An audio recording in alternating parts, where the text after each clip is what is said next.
Dear participants of MoMLeT's workshop, let me present you my work about knowledge representation and automated formal reasoning in description logic ALC.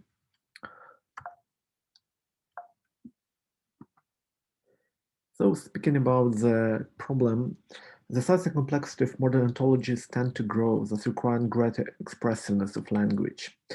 Each update or extension can disrupt the logical consistency of an ontology. And the problem of establishing logical consistency of an ontology should be tractable or at least decidable. There is a fundamental trade-off. Expressiveness, the more constructors a language has, the greater variety of ideas it can represent. And we have undecidability, impossible to construct an algorithm that always leads to a correct answer. So the trade-off is basically that high expressiveness of a language leads to undecidability of reasoning problems. It is a result that was established in 1987 by Lebesgue and Breckman in their work Expressiveness and Tractability in Knowledge Representation and Reasoning. So the problem is how to ensure a logical consistency of the modern ontologies. And I propose an answer. It's basically formal reasoning using description logics. So formal reasoning consists in syntactic transformations which are applied according to the rules and axioms of a formal system in order to derive a new expression from the given context or verify the consistency for given and existing expressions. Here you can see some logical rules that you can find in first order logic, type theory, or description logics, which are basically formal mechanisms for reasoning. Description logics are decidable fragments of first-order logic which form the basis for all two. They have the following ontological commitments. They can introduce the notions of concepts, which are basically the entities in the domain of interest, individuals that are instances of domain concepts, roles, which are basically relations between concepts or individuals.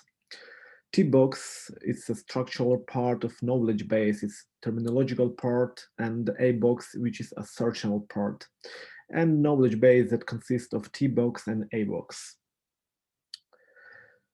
Description logic ALC, which is basically an attributive language with complements, it has the following elements. First, each concept name in ALC is a concept description. Bottom and top entities are LC concept descriptions as well. If C and D are LC concept descriptions and R is a role name, then LC concept descriptions are the following compounds. Conjunction of or intersection of concepts, which is marked similar to conjunction in first order logic. C or D, which is basically a disjunction or union of concepts, negation or complement of concept, existential restriction, and values restriction.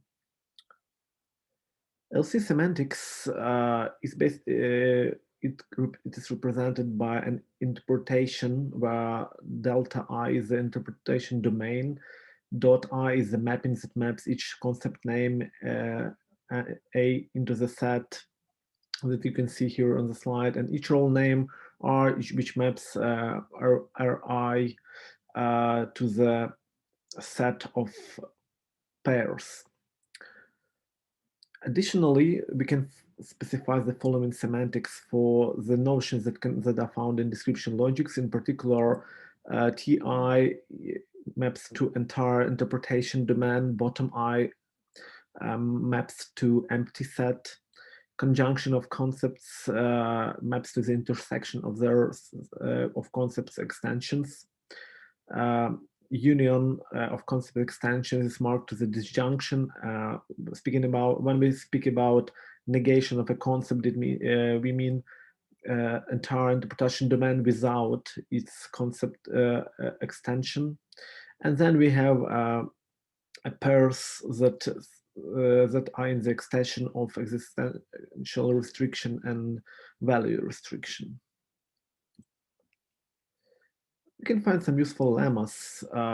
In particular, those lemmas are very similar to ones that can be found in first order logic. such as absurdity, double negation elimination, De Morgan flaws, or variations of De Morgan flaws. All those lemmas are very useful in reasoning services and the reasoning over the knowledge in the knowledge base. The first example is about domain modeling, is how can we model IT project structure domain within the ALC knowledge base.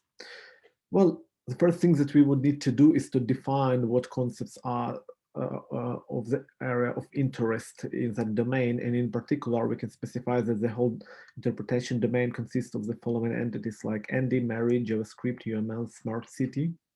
We have the concepts like engineer and technology, and their extensions are basically Andy, Mary, JavaScript, UML, Smart City, respectively.